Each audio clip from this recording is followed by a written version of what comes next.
Hello everyone, welcome back to Aspire 1. Today I'm going to share one-liners for all the important current affairs for 7th May 2020. So let's start. Karnataka Chief Minister B.S. Yedurappa announced 1,610 crore package for farmers, construction workers, weavers, auto and taxi drivers on 6th May. The state government has also announced that those who incurred losses due to lockdown will be compensated. Karnataka के मुख्यमंत्री BS. Yediyurappa ने 6 मई को किसानों, निर्माण श्रमिकों, बुनकारों, auto और taxi चालकों के लिए 1610 करोड़ रुपए के पैकेज की घोषणा की। यह भी घोषणा की है कि लॉकडाउन के कारण नुकसान उठाने वाले सभी लोगों को मुआवजा दिया जाएगा। Next, At least 11 people have died so far and several have fallen sick after a gas leak incident was reported at LG Polymers Industry in Visakhapatnam on 7th May. The toxic has styrene leaked from the plant as workers were preparing to restart operations after remaining shut during lockdown. 7 मई को विशाखापट्टनम में LG polymer उद्योग में gas रिसाव की घटना के बाद कम से कम 11 लोगों की मौत हो गई और कई बीमार हो गए हैं। Next, Ministry of Agriculture and Farmers Welfare has announced the setting up of Integrated Soil Nutrient Management, a farmers movement. The announcement was announced by Union Minister for Agriculture and Farmers Welfare, Narendra Singh Tomar. कृषि और किसान कल्याण मंत्रालय ने integrated soil nutrient management को किसान आंदोलन बनाने की घोषणा की है। केंद्रीय कृषि और किसान कल्याण मंत्री नरेंद्र सिंह तोमर ने यह घोषणा की है। Next, AYUSH minister Shripad Yesso Naik and Health Minister Harshvardhan will jointly launch 3 Ayush-based studies related to COVID-19 situation at New Delhi on 7th May. The initiatives are taken to address the COVID-19 pandemic problem in the country through clinical studies including prophylactic and add-on interventions of Ayush systems.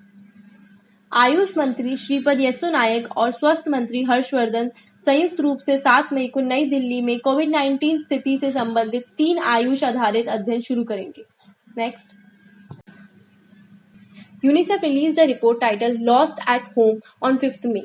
The report highlighted the risks and challenges of internally displaced children and the need to protect them. The report highlighted that 19 million children were living in a displacement within their own countries due to conflict and violence in 2019. UNICEF ने 5 मई को lost at home शीर्षक से एक report जारी की है। Report में आंतरिक रूप से डिस्प्लेस बच्चों की आवश्यकता पर प्रकाश डाला गया है। Next, Congress leader Adhir Ranjan Chaudhary took charge as chairman of the Public Accounts Committee of Parliament in Delhi on 6th May amid the COVID-19 lockdown. He has been appointed as a chairperson of the committee for the term beginning on 1st May 2020 and ending on 30th April 2021. Covid lockdown के बीच 6 मई को दिल्ली में कांग्रेस नेता अधीर रंजन चौधरी ने संसद की public accounts committee के अध्यक्ष के रूप में कार्यभार संभाला।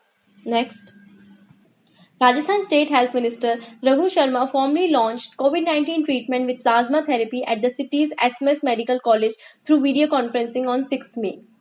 SMS Medical College has received permission from the Indian Council of Medical Research to treat 20 critical patients with plasma therapy. Rajasthan के राज्य के स्वास्थ्य मंत्री रघु शर्मा ने 6 मई को वीडियो कॉन्फ्रेंसिंग के माध्यम से शहर के एसएमएस मेडिकल कॉलेज में प्लाज्मा थेरेपी के साथ औपचारिक रूप से कोविड-19 उपचार शुरू किया।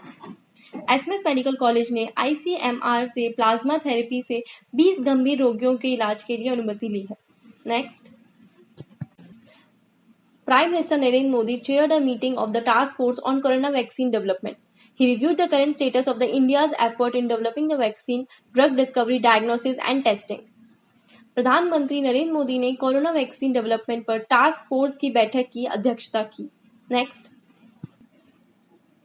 Ministry of Finance stated that around 39 crore poor people received financial assistance of rupees 34,800 crore under the Pradhan Mantri Garib Kalyan package as of 5th May 2020.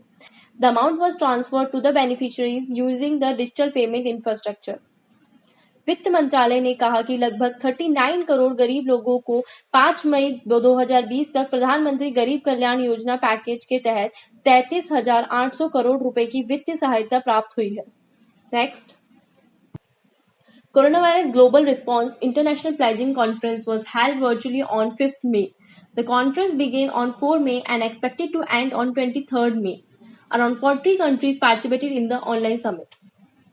Corona virus global response international pledging सम्मेलन का आयोजन लगभग 5 मई को किया गया था। सम्मेलन 4 मई को शुरू हुआ था और 23 मई को समाप्त होने की उम्मीद है।